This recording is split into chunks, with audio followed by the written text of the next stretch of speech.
to the Infowars Nightly News. It's Friday, February 7th, 2014, and I'm Ann McAdoo. Here's what's coming up tonight.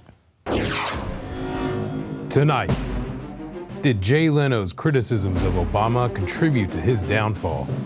Then, a man who survived communism blasts Oregon lawmakers for attempting gun registration. And David Knight analyzes the consequences of a police chief who swears to uphold his oath to the Constitution. All this and more on the Infowars Nightly News. Well, don't ask, don't tell is back. Not for gays in the military. It's President Obama's new policy for questions about Libya. Don't ask, don't tell. Now, despite really high ratings, Jay Leno said goodbye to his long-running late-night talk show last night. But was the fact that he was using his platform to criticize Obama the reason that he may have been fired from NBC? That's what some are speculating, because while most late-night comics took superficial swipes at Obama, Leno was the only one who incorporated conservative talking points like Benghazi Gate, or he would include the scandals like the AP wiretapping controversy, the NSA spying, as well as Leno's call to close down the IRS during his Tonight Show monologues. Now, it's widely acknowledged that Leno writes his own jokes. So just 4 months after his second Benghazi Gate monologue, it was announced that Leno was being replaced by Jimmy Fallon. Now, he's repeatedly ripped on Obama for the disastrous Obamacare rollout. He even signed off his final show by remarking, "And the worst thing about losing this job is I'm no longer covered by NBC. Now I'll have to sign up for Obamacare." Now, NBC's decision to replace Leno can't be explained with falling ratings. He was at the top of the pile of the late-night talk shows, and lately his ratings have been through the roof. So, did Comcast Corporation, who just recently bought out General Electric's 49% share in NBC, and who also donated over $300,000 to Obama's 2012 presidential campaign, have anything to do with Leno's exit?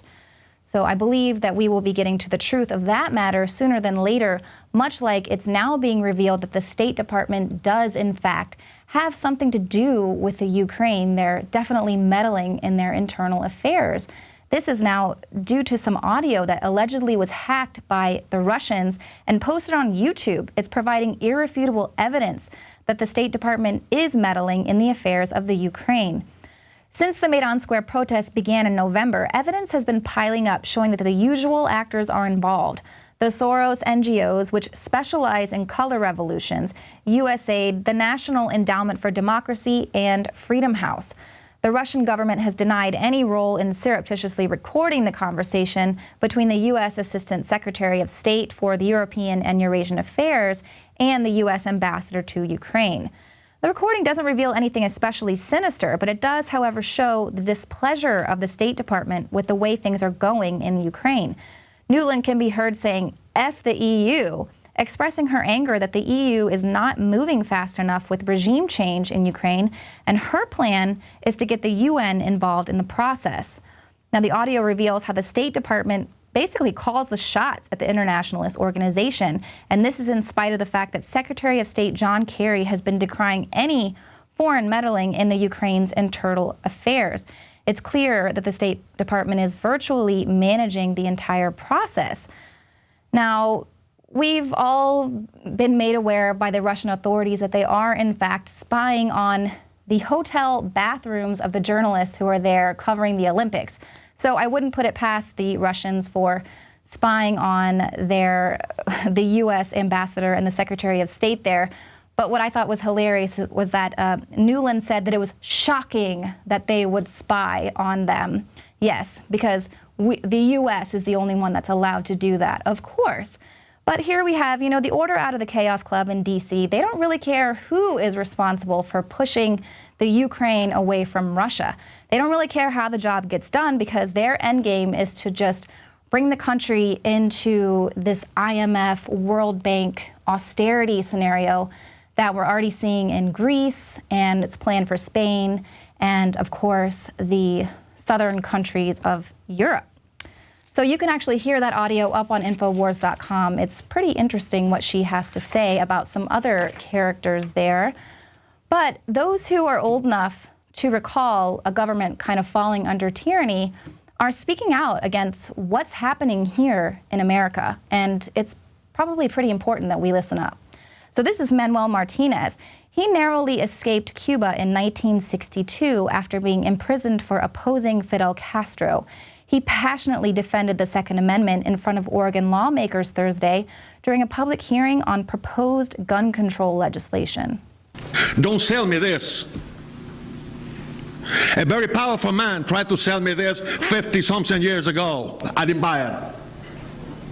This is Marxism, plain and clear. They put this dog and pony show saying, hey, we're going to protect you. No, what they did was enslave a country. They destroyed the country in the same way that this country is going to be destroyed if we continue in this round. Now, Senate Bill 1551 proposes to massively expand background checks to basically every private sale. So we're supposed to somehow believe that this is going to force criminals to voluntarily submit to a background check. But this is just even more evidence of states moving to create these gun registration and confiscation bills. And that's why it's so important for us to heed the words of people who have actually lived through watching the assassination of innocent civilians by their government. People are always criticizing you if you compare Obama to Hitler, or if you remind people that Stalin took the guns and Mao took the guns. But these are recent historical events where very intelligent people, quite possibly your grandparents, were duped into democide by their government. So that's why it's so important that we listen to people like this, heed their warning, know history, or we'll be doomed to repeat it. Now, this is just coming on the heels of a current New York mayor who says that he has publicly announced his decision to leave the Mayors Against Illegal Guns because the gun control group demands an all-out confiscation of guns from law-abiding citizens. In an announcement published by his city's newspaper, Poughkeepsie, New York Mayor John Kasich said he quit the group after realizing it was simply a vehicle from Michael Bloomberg to promote his personal gun control agenda. He said, I don't believe, never have believed, and never will believe that public safety is enhanced by encroaching on our right to bear arms, and I will not be a part of any organization that does. Depriving law-abiding citizens of their right to own firearms only makes them more vulnerable.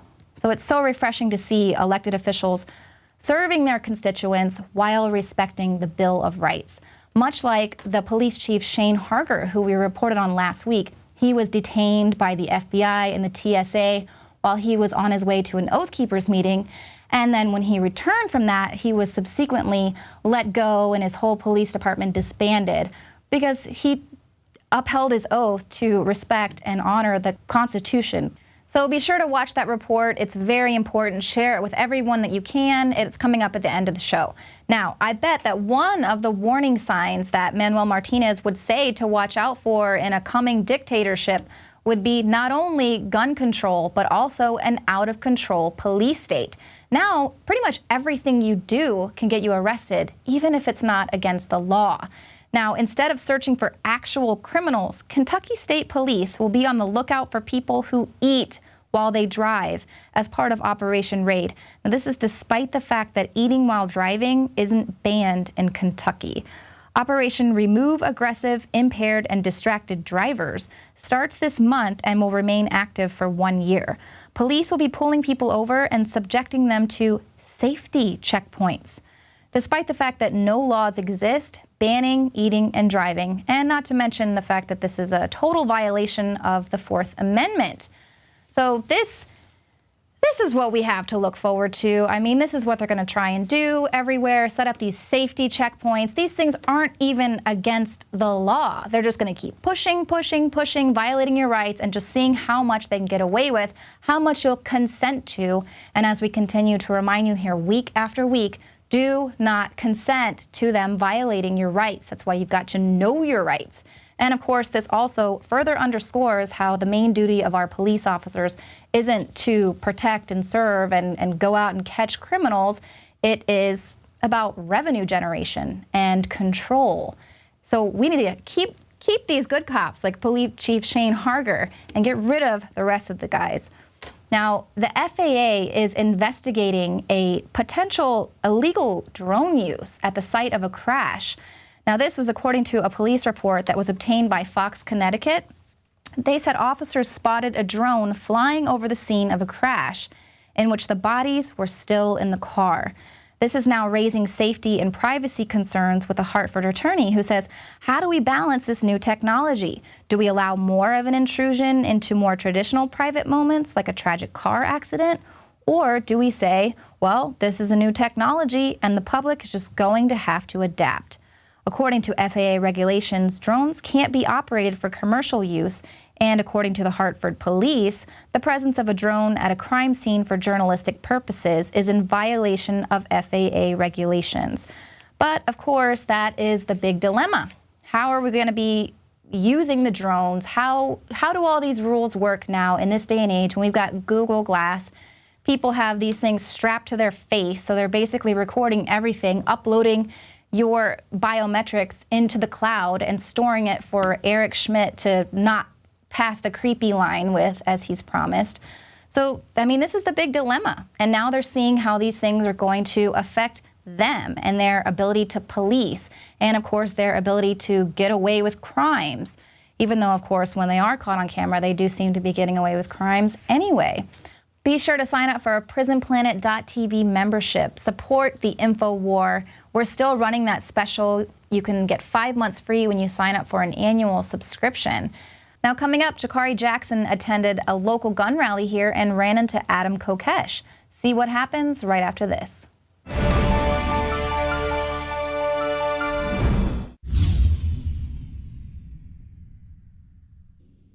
Introducing Pro One. All of your filtration in one system, portable, on the go. No more do you have 2 or 3 filters to just reduce sodium fluoride. You have a system that cuts out the sodium fluoride and up to 95% of hydrofluorosilicic acid. Advanced manufacturing technology combines silver-impregnated white ceramic with new Aquamedics advanced media for removal of fluoride and other heavy metals, all in one filter element. It is the only one that does it, and out of the gates, we have it discounted at 10% off with promo code WATER. This is the only system that in one unit helps reduce or remove pesticides, herbicides, chloramines, ammonia, and chlorine, hydrofluorosilicic acid, the most common form of fluoride not covered by other fluoride filter brands, and sodium hexafluorosilicate. Get your Pro Pure with the new Pro One filter today at InfoWarsStore.com or by calling 888-253-3139.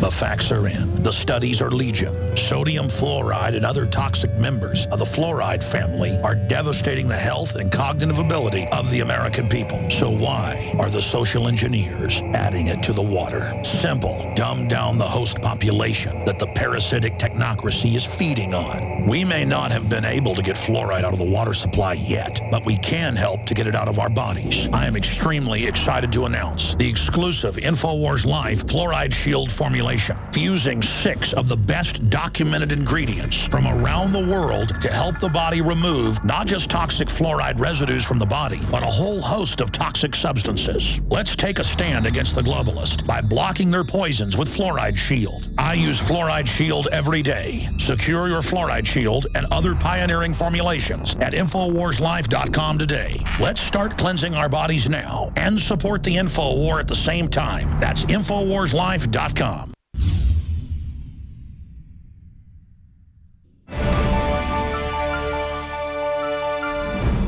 I'm here in Austin, Texas for a little speaking engagement tonight, book reading. We're going to have some fun with Brave New Books, and I'm really excited to be escorted through Austin with Come and Take It, and we're going to be going on a little open carry march here through Austin. For people that appreciate the activism that I've done and the fact that there are a lot of people who have had their rights taken away, it's nice that, to know that there are those willing to stand up and at least look out for me while I'm here, and I feel like I've got the best armed escort I could possibly hope for. Last Independence Day, I was at Freedom Plaza, very ironically named, in between the White House and the Capitol in Washington, D.C., and I loaded a shotgun and racked it in an act of civil disobedience in order to bring attention to the idea that self-defense is a civil right and the government doesn't care about our rights. And, I went to an event called 1 Million Moms for Gun Control. It was a few thousand. And I had a sign that said, how will you take my guns away? I'm a gun owner, let's talk. And I feel a little naive in how this played out as someone who makes a living talking about the threat that government represents. And, silly me, I expected that I might get a fair shot at a constitutional trial or some absurd idea like that, when in reality this ended up leading to the second time they sent more men after me than bin Laden with the SWAT team raid on my home. I actually got 1 helicopter more than they sent after bin Laden as well, an armored vehicle, over 40 officers, and I ended up doing 4 months in jail, including 2 months in solitary confinement. So that's how they will take your guns away. That's what gun control looks like. And, I definitely underestimated the cost to myself as a result of that civil disobedience, but by paying that cost, we raised a lot of awareness, we spread the message to a lot of people, and those people that are dealing with there got a heavy dose of it through local television, where they loved playing that 22-second video over and over every time I went to court. We are the final American revolution. I've matured in ways that I didn't think were possible from it over this past year, and got a lot of meditation time in my government-induced, taxpayer-funded spiritual retreat. I'm moving to Los Angeles to relaunch Adam versus the Man, apply the lessons that I've learned the hard way over this past year. For anybody that wants to help, I got out of jail and really was starting from scratch with everything that was stolen from me while I was in jail. And, I had a lot of people stab me in the back while that was going on. So I'm starting from scratch here, and there are a lot of people helping me get back on my feet. And I really appreciate everybody who stood by me during this time. So AdamVersusTheMan.com. We need all the help we can get.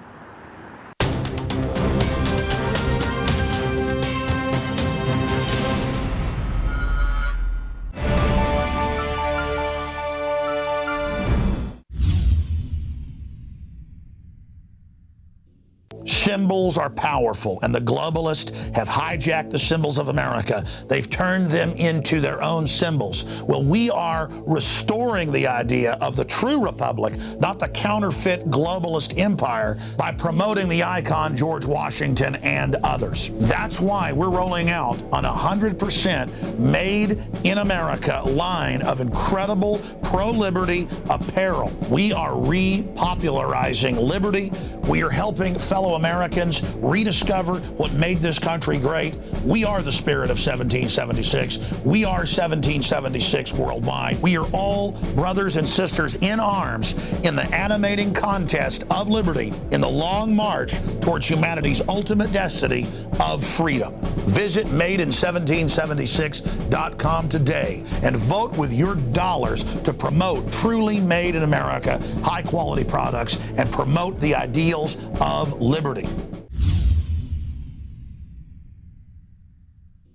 Alex Jones here to tell you about how you can help spread liberty worldwide while also enjoying what I have found to be the best tasting 100% organic coffee on the planet. For more than a decade, my favorite coffee has come from the high mountains of southern Mexico, where the Chiapas farmers grow their unique shade-grown Arabica beans. We have now managed to secure these sought-after beans in a highly customized blend. Discover and try a bag of the Patriot Blend 100% organic coffee at InfoWarsLife.com. This coffee gives you a long, smooth pick-me-up for hours without the headaches and heartburn that so many other coffees give me personally. Hands down, this is my favorite coffee, and it's taken us years to secure connections directly to the Chiapas Mexican farmers. Drop by the site today, order a bag or two, and I don't think you're going to be disappointed. Available in original or with our immune support infusion blend. You will be supporting a free press, all the while enjoying a truly great-tasting cup of my favorite coffee. Available at InfoWarsLife.com.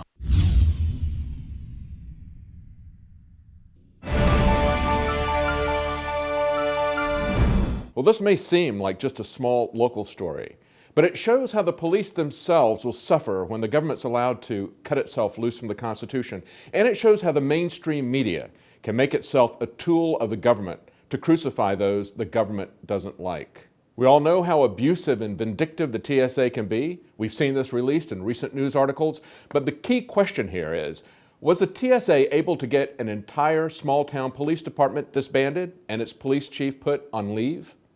We reported 5 days after the chief was placed on leave, 4 days after our report, KOTA Channel 7 The ABC Disney affiliate in Albuquerque ran a report that completely changed the timeline of events and made false allegations about the chief. Chief Harger was stopped by TSA and questioned about his 2 IDs. At the convention, he spoke with an internet talk show host. The story grew on the web, but it caused Sandoval County to do some digging. The sheriff revoked Harger's authority to do law enforcement in the rest of the county outside of the village. Let's take these in reverse order. I verified with Sheriff Mack, who runs the CSPOA and presided over the convention, that there were no internet interviews at the convention. I also verified that the earliest report from Vincent Finelli was 4 days after the chief was placed on leave. So the sheriff didn't learn of the incident from the internet. Unethical, unconstitutional TSA agent. He made the statement to me, I know people in your district, and I'm going to make some phone calls. Well, he lived up to his word. Chief Harger has just obtained this security footage. All your stuff checked in? Yes, sir. Mind if I take a look at your ID real quick? No, not at all. Okay. You guys didn't go to any other ticket counters? You guys go to the checkpoint already? Did you go up to Yeah, we went to a checkpoint. Went to the TSA, yes, sir. All I said was, I have a ticket under Shane Harger. My driver's license for that name is expired. Will they still let me fly? They said, go talk to TSA. So I asked for a supervisor, not a rookie, and talked to the supervisor and said, here's the deal.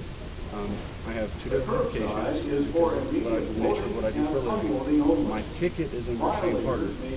What do I need to do? And I said, no, as long as you've got information for Shane Harger, you're good. So we came here and got our ticket, and we were confronted by that. But later he was approached by a man in plain clothes who identified himself only as a federal agent. And so he demands to see identification, and I tell him, we've already been through this. I've already presented my identification at least 3 times to various officials. What's going on? And he told me that I was a person of interest, that I was listed as being suspicious.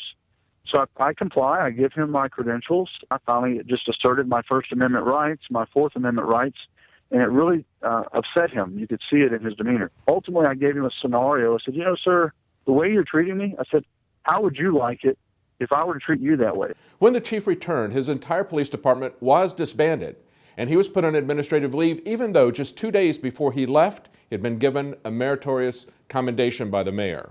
The sequence of events reported by KOTA is false, but the real thrust of their report is to attack the police chief for having 2 names. The police chief with 2 identities goes before his village council tonight. Leaders in Jemez Springs insist they are perfectly happy with Shane Harger, but others still have questions about a man with 2 names. Some are happy, but others have questions. Must be something shady.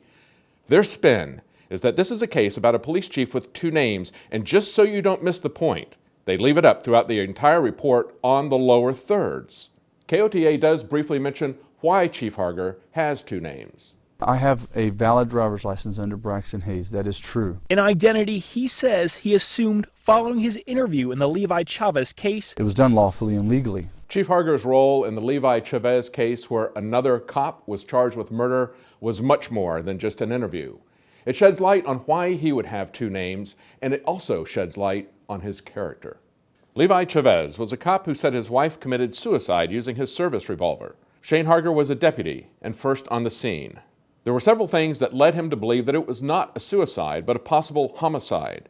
And then Chavez's police friends showed up, out of their jurisdiction, and started destroying evidence. According to the deposition, Deputy Shane Harger said he was appalled when he was told by an APD lieutenant he was going to cut up and remove bloody sheets. Harger said in the deposition, quote, "I was appalled that a lieutenant of a renowned agency as Albuquerque Police Department would even consider entering a homicide scene out of his jurisdiction, let alone remove evidence." That was a report at the time of the trial from another Albuquerque TV station, KOB Channel 4. But KOTA Channel 7, that is now attacking Chief Harger, reported a police lieutenant suspiciously destroying evidence this way at the time. But when O'Connell saw the bloody bedding and mattress, he asked and got the okay from the Valencia County Sheriff's Office to clean it up.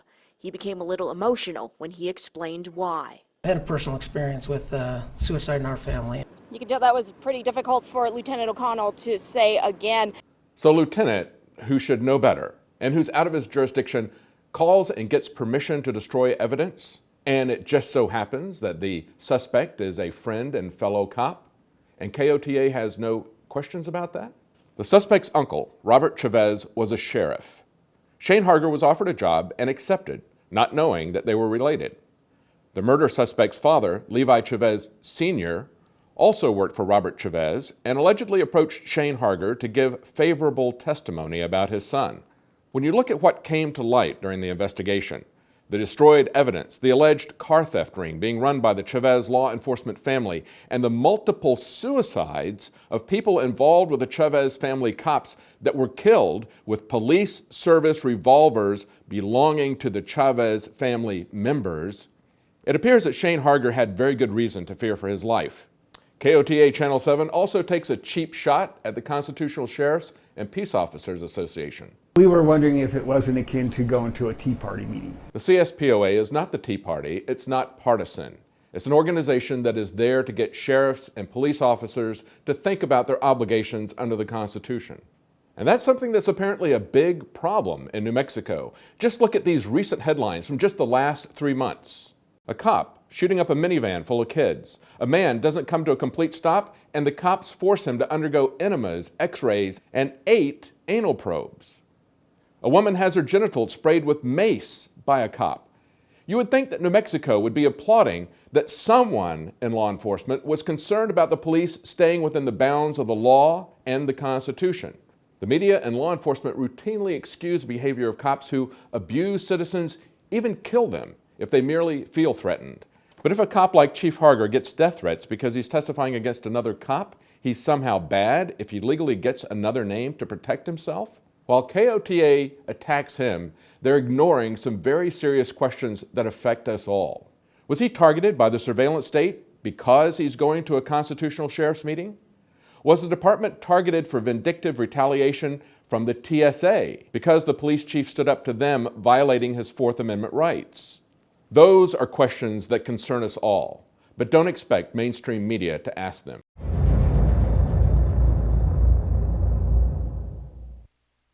Now you can watch The Alex Jones Show live as it happens at Infowars.com/show. You'll find links to all of our content there and a free 15-day trial for Prison Planet TV. More than 60 movies and documentaries all in one place at Infowars.com/show.